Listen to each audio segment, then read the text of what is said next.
दोस्तों आज हम लोग देखने वाले हैं ईदगाह कहानी के अभ्यास प्रश्न उत्तर। तो चलो दोस्तों हम लोग समय को नहीं गवाते हैं और वीडियो को स्टार्ट करते हैं। तो आप लोगों का फर्स्ट क्वेश्चन में पूछा गया है कि ईदगाह कहानी के उन प्रसंगों का उल्लेख कीजिए जिनसे ईद के अवसर पर ग्रामीण परिवेश का उल्लास प्रकट होता है।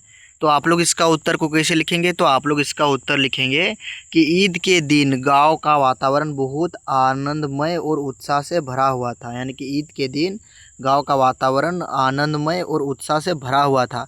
लोग सुबह सुबह नए कपड़े पहनकर ईदगाह जाने की तैयारी करते हैं।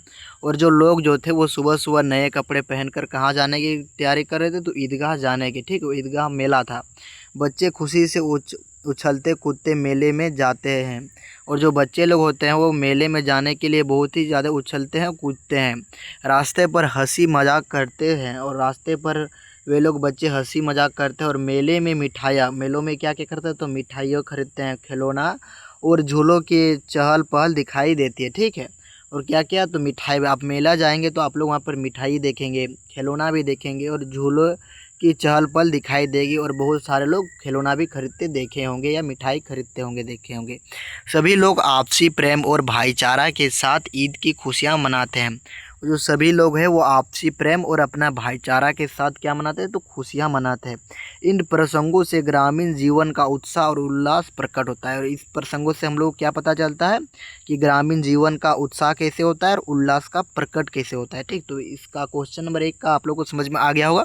अब बढ़ते हैं हम लोग क्वेश्चन नंबर 2। तो क्वेश्चन नंबर 2 में आप लोग का पूछा गया है कि उसके अंदर प्रकाश है। उसके अंदर प्रकाश है, बाहर आशा, विपत्ति अपना सारा दल बदल लेकर आए। ठीक है, दल बल लेकर आए। हामिद के आनंद भरी चितवन उसका विध्वंस कर देगी। इस कथन से लेखक का क्या आशय है? मतलब इस कथन से लेखक क्या करना चाहता है, क्या कहना चाहता है? तो इस कथन का आशय है, मतलब इस कथन का मतलब है कि हामिद गरीब होने के बावजूद, जो हामिद जो था वो गरीब था, बावजूद वो आशावादी था। कैसा था? आशावादी, साहसी था और सकारात्मक सोच वाला बालक था। ठीक, कैसा व्यक्ति था हामिद? तो वो आशावादी था, साहसी और सकारात्मक सोच वाला बालक थे। उसके मन में निराशा नहीं, उसके मन में निराशा नहीं है बल्कि विश्वास और उत्साह है। उसके मन में क्या है? तो विश्वास है और उत्साह है। कठिन परिस्थितियों भी उन्हें हौसले को नहीं तोड़ सकी। कठिन परिस्थितियों भी उसके हौसले को नहीं तोड़ सकी। उसका प्रसन्नता और आत्मविश्वास हर दुख और विपत्ति पर विजय प्राप्त कर सकते हैं। अब बढ़ते हैं मेरे प्यारे दोस्तों क्वेश्चन नंबर 3 की ओर। तो क्वेश्चन नंबर 3 में आप लोगों को पूछा गया कि उन्हें क्या खबर थी चौधरी आज आंखें बदल ले तो यह सारी ईद मुहर्रम हो जाए। तो इस कथन का आज स्पष्ट कीजिए, मतलब इस कथन का क्या मतलब होता है? तो इस कथन का यह मतलब होता है कि इस कथन का अर्थ है कि गांव के गरीब लोग चौधरी पर निर्भर रहते थे। यानी जो चौधरी जी जो थे ना वो एक प्रकार उस पर निर्भर रहते थे क्योंकि वो कर्जा देते थे। ठीक, यदि चौधरी नाराज हो जाए या सहायता करना बंद कर दे तो गरीबी की खुशियाँ समाप्त हो जाए। और यदि वो चौधरी जो था वो यदि पैसा नहीं देगा लोगों को तो सभी का गरीबों का खुशियाँ ही समाप्त हो जाएगा। ठीक है, क्योंकि वो एक प्रकार का साहूकार था। ईदगाह का त्यौहार भी उनके लिए दुख और शोक का अवसर बन गया। ओके, उसके लिए ईदगाह का त्यौहार भी दुख और शोक का अवसर बन जाएगा, लेकिन वो नहीं देगा तो इससे समाज में आर्थिक असमानता और गरीबी की विशेषता का चित्र मिलता है। तो मुझे आशा है कि इसका आशय आप लोगों को समझ में आ गया हो। बिल्कुल आसानी भाषा में लिखा हो। ठीक है मेरे प्यारे दोस्तों, अब बढ़ते क्वेश्चन नंबर 4 कि मानो भ्रातृत्व का एक सूत्र एक समस्त आत्माओं को एक लड़ी से पिरोए हुए है।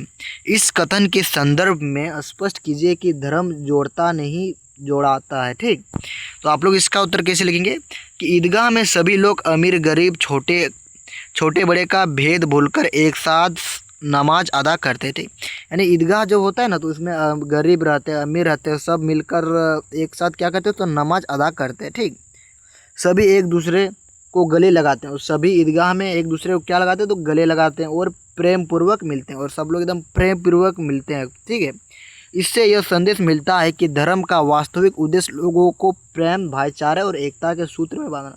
इससे क्या हम लोग को पता चलता है कि धर्म का वास्तविक उद्देश्य होता है कि लोगों को प्रेम, भाईचारा और एकता के सूत्र में बांधना ही धर्म मनुष्य को अलग नहीं करता है बल्कि उन्हें जोड़ता है। धर्म जो है वो लोगों को अलग नहीं करता है बल्कि वो जोड़ता है। ठीक है मेरे प्यारे दोस्तों, अब बढ़ते क्वेश्चन नंबर 5 कि निम्नलिखित गद्यांशों को सप्रसंग व्याख्या कीजिए। कई बार यही क्रिया होती है कि आत्माओं को एक लड़ी में पिरोए हुए हैं। तो आप लोग इसका उत्तर को कैसे लिखेंगे कि यह कथन प्रेमचंद द्वारा रचित ईदगाह कहानी से लिया गया है।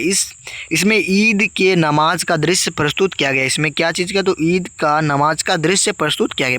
सभी लोग एक साथ झुकते खड़े होते हैं, ऐसा लगता है कि भाईचारा का एक मजबूत धागा सबको जोड़ रहा है।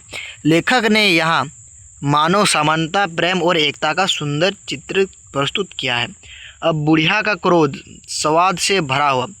तो यह कथन ईदगाह कहानी से लिया गया है। जब हामिद मेले से चिमटा खरीदकर घर लौटता है, मतलब जो हामिद जो मेला गया था तो मेला में क्या खरीदा था, तो वो चिमटा खरीदा था। ठीक, तो अमीना पहले नाराज़ होती है। पहले अमीना क्या होती है, तो नाराज़ होती है क्योंकि उसने मिठाई और खिलौने के नहीं खरीदे, क्योंकि वो मिठाई और खिलौना नहीं खरीदा। ठीक, इसलिए वो नाराज़ हो गई। ठीक है, उसकी दादी।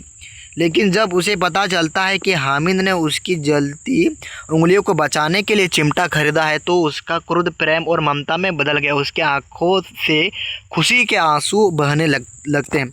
यह हामिद के त्याग और दादी के प्रति प्रेम को दर्शाता है।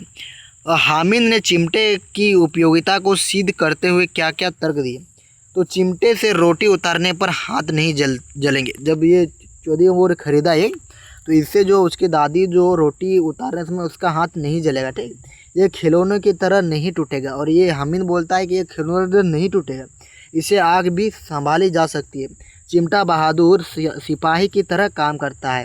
यह घर के काम में उपयोगी होते हैं। खिलौने कुछ समय के लिए खुशी देते हैं। जो खिलौना होता है ना, कुछ समय के लिए खुशी देता है, बाद में वो टूट जाता है। लेकिन चिमटा जो होता है वो नहीं टूटता है, लेकिन चिमटा लंबे समय तक काम में आता है।